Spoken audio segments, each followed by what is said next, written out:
Welcome back to Veil of Death MTG. I got two important things I want to share, starting with a shoutout to cmus.cz, the Czech MTG fan site I now also write MTG articles for. So this is a treat for the Czech fans around here, because you can get additional content and sometimes even unique versions. My articles are not just simple transcribes for my videos, and speaking of unique, today I'm going to break my own rule. That rule being that after every season ends, I talk about one of the decks I played in that season, but this time I'm going to instead talk about the deck I have yet to play. I know, shocking that I can literally do anything I want, but for those that were hoping for my Tval cEDH deck tech, it is in Czech on CMUS. So check it out if you're, from around there. And with those important messages out, which most of you skipped anyways, let's get this show on the road. Please welcome my Wrath of the Machine, a cEDH Golbez Crystal Collector deck tech. A deck partially inspired by the awesome Destiny 1 raid. I literally have the theme playing as I'm typing the script, so Golbez is a 1/4 human wizard with two abilities. The first being, whenever an artifact you control enters, surveil 1. And at the beginning of your end step, if you control 4 or more artifacts, return a third creature card from your graveyard to your hand. Then, if you control 8 or more artifacts, each opponent loses life equal to that card's power.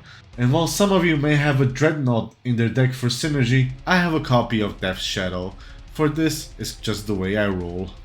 And Golbez has a secret partner commander in the deck named Matoya. I also mentioned this in my Final Fantasy cEDH set, and yeah, Matoya says whenever you scry or surveil, draw a card, turning Golbez into a powerhouse of card advantage while also filling the yard for future shenanigans. Since we are in the Dimir card repair, let's look at some of the win cons I added to the list outside of just trying to damage out the table with Golbez's final trigger. Oracle and either Pact or Consultation is a no-brainer, so I will just quickly point it out and move on to a more on-theme combo of Citadel and Aetherflux. The amount of rituals and fast mana here enable us pretty fast, high mana plays, and Golbez helps us dig till we get to Sensei. Since there is an Aetherflux finish possibility here and Sensei's top is crucial, I also put a Mystic Forge and some artifact spell reducers, in a way, into the deck. Here I do must say I built the deck out of things I found at home. So for those that already looked at the deck list in the description and have some questions about the baubles and some fun odd choices in card selection,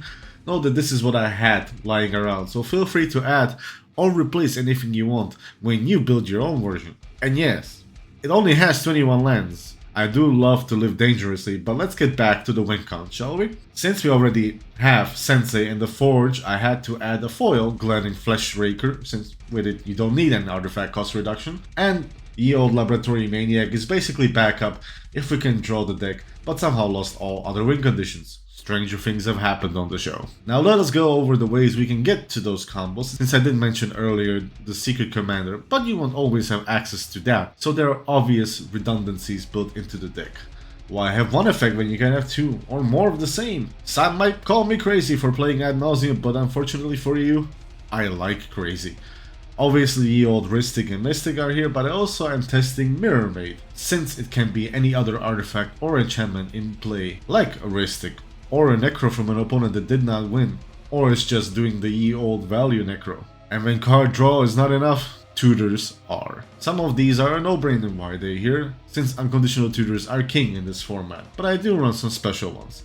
Tezzeret is here specifically to find us the One Ring or Mystic Forge. Also the Secret Lair really fits well with Golbez. And sure, if I get Tezzeret out early and no creature can attack it, I might just try to push for either the ultimate and win that way, or even higher to summon the aforementioned Citadel. Besiege is also here to find us the Ring or Forge, or if any other combo piece is needed, since the bargain cost is literally free. And obviously I do run Muddle too. Yes, Muddle the Mixture to most is a counterspell, but I primarily use it for its transmute ability. Sure, I could run a Grim Tutor instead, but sometimes a basically uncounterable tutor is worth it. And I did mention that I am playing Naws. Dear watcher and listeners, by the way, please raise your hand if you know that I'm a fan of Reanimator style decks. Okay, now everyone hands down, and those that still don't get it, I added a small Reanimator package for resilience, since the commander already helps us to fill the graveyard. So Yawgmoth's Will can replay almost anything if we get stopped and want to go again. I may not have that many creatures in the deck to want to reanimate, but that is okay. Sometimes we can take from our opponents too. Outside of that, from protection, removal, and fast mana, which is pretty standard, I think I covered most of the identity of the deck. And again, you've all probably already spoiled yourselves and saw the full list, so let's make a deal. I will cut this short and move on to opening hands, and you all click the subscribe button if you haven't, the like button, and ring that bell. Gotta make sure you are notified of new releases when the gameplays and other fun stuff I have cooking come out. Maybe even check out the Patreon, right? Good. Now with all of that out of the way, let's mulligan and let's see what the Gods of Chaos got for us. Hand 1 consists of Ancient Tomb, Mox Opal, Sensei's Divining Top, Demonic Tutor, Mystic Remora, Baleful Strix, Flusterstorm. It's a trap.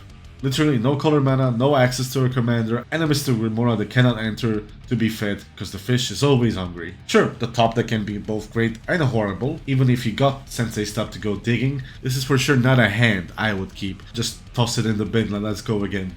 Hand 2 consists of Swamp, Dark Ritual, Lotus Petal, Entomb, Reanimate, Matoya, Archon Elder, and Gitaxian Probe. This is almost perfect. A turn 1 commander via the land and petal. The probe can give us both information and help us dig further, hopefully to more colored mana or artifacts. And if we get a consultation, well, we can go for a turn 2 win attempt. Otherwise, if we draw more mana, we already have the secret commander. A little risky, but I mentioned almost perfect. I would keep this in many cases. Hand 3 offers these cards: Polluted Delta, Mana Vault, Chrome Mox, Brainstorm, Muddle the Mixture, Orcish Bellmaster, Force of Will. A little worse compared to the last one, but again we have a turn 2 commander thanks to the Mox and a way to dig with Brainstorm or use it with the Force, and an Orcish Bellmaster for turn 2 if there are draw engines out already. And the Vault can help us dig, obviously. I would consider this. However, if we have to go down because maybe we're mulligan into 6 and beyond, I would just continue searching for more spice. And the final 4 of hand shows us Urza Saga, Mox Amber, Soul Ring, Mystical Tutor, Pact of Negation, Glaring Fleshraker, Deadly Dispute. No colored mana in this one, meaning no commander, meaning literally just throw it back into the deck and keep on searching. Not much else I can say about this one. And that about brings us to the end. We talked about the commander, the win cons the deck has, and how to get there, and how to mulligan. Or maybe this is all just in my head and the simulation is real.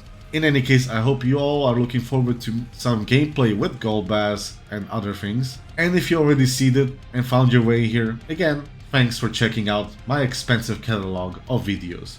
My name is Dev, thank you so much for watching, and remember, I will see you all behind the veil.